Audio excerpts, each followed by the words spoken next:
I deserve what's mine, old man, and I'll take it one way or another. My name is Harold, and those were the words my firstborn son, Jake, screamed at me a month ago, a chilling promise that I, in my foolish, fatherly heart, dismissed as the empty rage of a lost and entitled boy.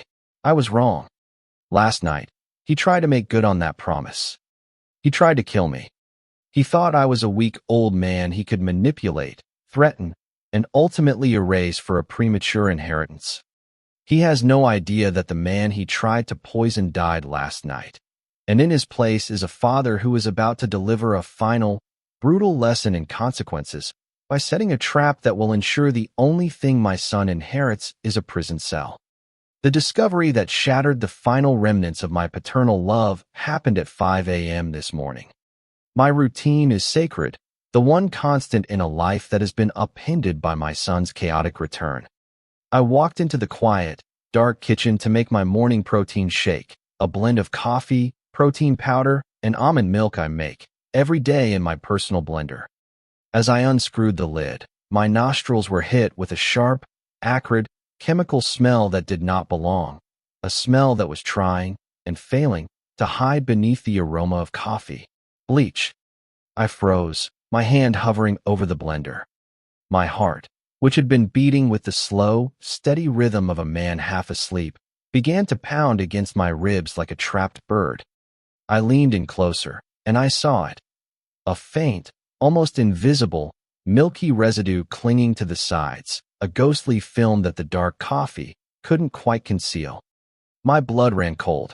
It was a deliberate, calculated, and almost perfectly executed act of murder. And there was only one other person in this house. My son, Jake. I didn't panic. I didn't scream. I had a terrible sense of calm, which I have never felt before, wash over me. For years, I had grieved for the son I had lost to entitlement and rage. I had held on to a sliver of hope that the boy I had raised was still in there somewhere. But as I stared at the faint chemical sheen in my blender, the last bit of that fatherly love in my heart finally died. He hadn't just tried to rob me. He had tried to erase me. The war for my son's soul was over. The war for my own survival had just begun, and I knew, with chilling certainty, that I had to set a trap to catch my own predator child. This nightmare didn't begin with the bleach. It began years ago, a slow poisoning of a different kind. I have two sons. Jake, my eldest, was born with a fire in him, a charisma and a confidence that made people gravitate towards him. My younger son, Daniel, was his opposite, quiet, studious, and methodical. I loved them both equally, and I gave them everything I could. I built a successful engineering firm from the ground up, not for myself, but for them, to give them the opportunities nobody ever gave me. Daniel embraced it. He excelled in school, got a scholarship to a top university, and is now a brilliant young architect, building a life of his own with a quiet, humble determination. Jake saw my success not as an opportunity, but as an entitlement. He was a star athlete in high school, popular, with a future that seemed limitless, but he was lazy. He expected the world to be handed to him on a silver platter.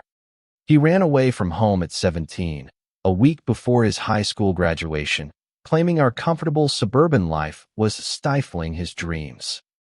His dreams, it turned out, involved drifting from city to city, joining a string of friends who lived aimless, hedonistic lives, and calling me every few months for money. And like a fool, I always sent it, hoping it would be the last time, hoping he would finally find his footing. The incident with the sports car was the first time I realized his entitlement had curdled into something truly dangerous. He had come home a year ago, flush with cash from some mysterious investment. He bought a screaming red sports car and spent his days terrorizing our quiet neighborhood, his nights at bars, showing off his temporary wealth. I warned him. I told him to be careful, to be responsible. He just laughed. "Lighten up, old man," he'd said. "I'm just living my life." A week later, he hit someone, a teenage girl on her bicycle. He was speeding, trying to show off for his friends. He didn't kill her, but he broke her leg in 3 places, and left her with a lifetime of pain. And then he fled the scene. He came home, his face pale, and told me to hide his car, to lie for him. For the first time, I said no. When the police came asking questions, I told them the truth. I told them where to find him. He was arrested, and the full weight of his irresponsibility came crashing down. His investment money was gone, vanished as quickly as it had appeared. He had no resources, no one to turn to. I didn't bail him out. Instead, I took the entirety of his remaining college fund, the money I had painstakingly saved for him since he was a child, and I used it to pay for the girl's medical bills and her family's legal costs. When he finally got out on a plea deal, his car impounded, his money gone, he came to me, his eyes burning with a hateful rage. That was when he screamed those fateful words at me. "I deserve what's mine, old man, and I'll take it one way or another." He had returned home a month ago, a ghost of his former self, broke, angry, and with no other place to go. I had let him back in, against my better judgment, hoping that hitting rock bottom might have finally taught him a lesson. I was wrong. His entitlement had only festered. His rage had only deepened. His primary obsession became my will, my inheritance. "You owe me," he screamed at me a week ago, his face inches from mine, his breath sour with cheap whiskey. "You gave my college money away. You owe me Daniel's share. I'm the firstborn. Daniel can get a loan. I need that money now." I refused. I told him he would see not one more penny from me until he got a job, got sober, and started acting like a man. That was the day the entitlement in his eyes curdled into something truly menacing. The day I saw not a lost boy, but a predator. A mistaken sentiment that, I now realized, had almost cost me my life. Standing there in my kitchen, the smell of bleach still hanging in the air, I knew what I had to do. I couldn't just throw him out. He would come back. He was desperate, and a desperate man is a dangerous animal. I couldn't just go to the police. My word against his. An old man's fantasy, they might say. I needed undeniable proof. I needed to catch him in the act. I needed to let him set his own trap. My plan began with a trip to an electronics store.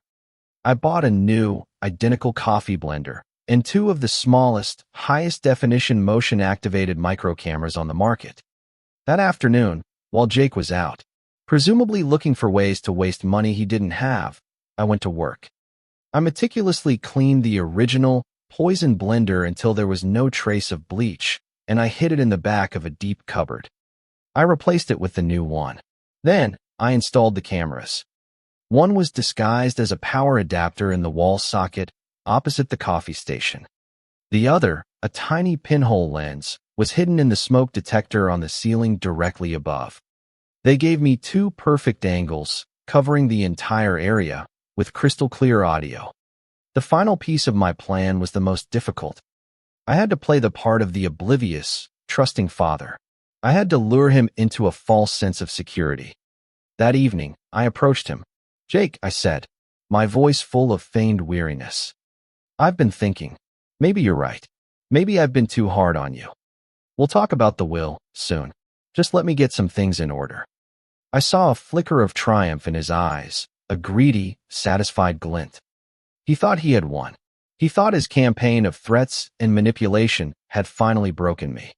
He had no idea he was now a rat in a cage, and I was the one watching from the other side of the glass. That night, I went to bed, but I didn't sleep. I lay in the dark, watching the live feed from the kitchen cameras on my tablet, my heart cold, beating like heavy drum in my chest. I was no longer a father waiting for his son to see the light. I was a hunter, waiting for his prey to step into the snare. The hours ticked by, 1 a.m., 2 a.m., nothing but the hum of the refrigerator. And then, at 2:37 a.m., a shadow moved across the screen. It was him. He crept into the kitchen, moving with a stealthy silence that made my skin crawl. I didn't know if it would take a day or a week, but I knew his greed and impatience would eventually make a mistake, and I was watching when he did. I watched, my breath caught in my throat, as he opened the cupboard. He didn't reach for the bleach this time. He was smarter than that. He knew I might have noticed the smell. Instead, he pulled out a small, unlabeled bottle from his pocket. He unscrewed the lid of my daily vitamin container, the one I kept next to the coffee machine. The camera captured it all in perfect, horrifying detail. He tipped my vitamins into his hand and replaced them with identical-looking pills from his own bottle. He was trying a slower, less detectable method. He was trying to poison me over time. I saved the footage. I had it. Undeniable, irrefutable proof of his intent. The mission had been pretty successful. The next morning, I confronted him, not with anger, but with cold and utterly quiet finality. I asked him to sit down at the kitchen table, the very scene of his crime. "Jake," I said, my voice steady, "we need to talk about your future, about the inheritance." I wanted to get his motive on tape. "It's about damn time," he sneered, leaning back in his chair, arrogant, triumphant. I let him talk. I let him vent his years of perceived injustices, his entitlement, his rage. I let him talk about how he deserved the money, how I was a selfish old man for holding on to it. "You're not going to live forever," he said, his voice dropping to a low, menacing whisper. "And I'm not going to wait forever." The confession, veiled as it was a chilling confirmation of what I already knew, and the audio was recording everything. My revenge was simple, and it was brutal. As he sat there, gloating, believing he was finally about to get what he wanted, I discreetly sent a text message. "Now." 10 minutes later, the doorbell rang. Jake, annoyed at the interruption, went to answer it. I heard his voice. "What do you want?" And then, another sterner voice. "Jake Spencer, you're under arrest." I walked into the hallway to see 2 uniformed police officers handcuffing my son. Standing behind them was Detective Miller, a man I had come to know during the hit-and-run investigation, a man I had called as soon as I had the video evidence. Jake's face was a mask of pure, uncomprehending shock. "What is this?" he screamed, looking at me. "Dad, tell them. This is a mistake." I just looked at him, my face rock solid, an unreadable mask. "There's no mistake, Jake," I told him, my voice devoid of any warmth. "I'm the one who called them." The detective held up a small evidence bag containing the bottle of tampered vitamins, which they had retrieved from Jake's room. "Attempted murder, son," Miller said, his voice grim. "And we have it all on video." I will never forget the look on my son's face in that moment. The arrogance, the entitlement, the rage, all of it vanished, replaced by a raw, primal terror. The terror of a predator who has suddenly realized he is the one who has been hunted, the one who has been trapped. The legal process was swift.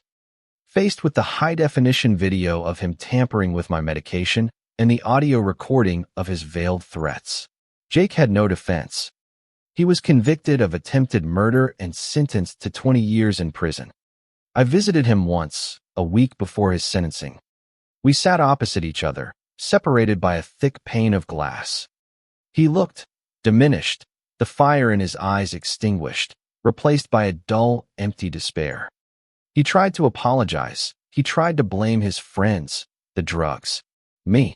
I didn't listen. I wasn't there for apologies. I was there to deliver his final inheritance. I picked up the phone on my side of the glass. "I'm not here to talk about the past, Jake," I said, my voice flat. "I'm here for the future, your future."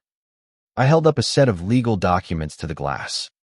"This is a legal notice, formally and irrevocably disowning you. You are no longer my son. And this," I said, holding up a second document, "is a copy of my revised will. You are, of course, no longer in it. The inheritance you were so desperate to get, the money you were willing to kill for. I have donated it all to a legal defense fund for the victims of violent crime, specifically the victims of people like you." He just stared, his mouth open, his eyes hollow. He had lost, not just his freedom, not just his father. He had lost the very thing that had driven him to his own destruction. I stood up and walked away without looking back. My family was smaller now, broken, but it was also stronger. I went home to my younger son, Daniel, the son who had never asked for anything but my love, and I told him that his future was secure. We were purged of the poison that had nearly destroyed us. Jake got his wish. He had forced me to give him his inheritance ahead of time, a legacy of justice and a lifetime of consequences. Jake is still in prison, and my family have had some rest for a while now from all his chaos. I still reach out to the young lady he hit with his car, and she is now doing much better. Now my question is, did I go too far? Am I making a big mistake leaving my son in prison and denouncing him? Am I being a terrible father? I really need to know. Your answers will help me to either move on or try reaching him again. Thank you for listening to my story.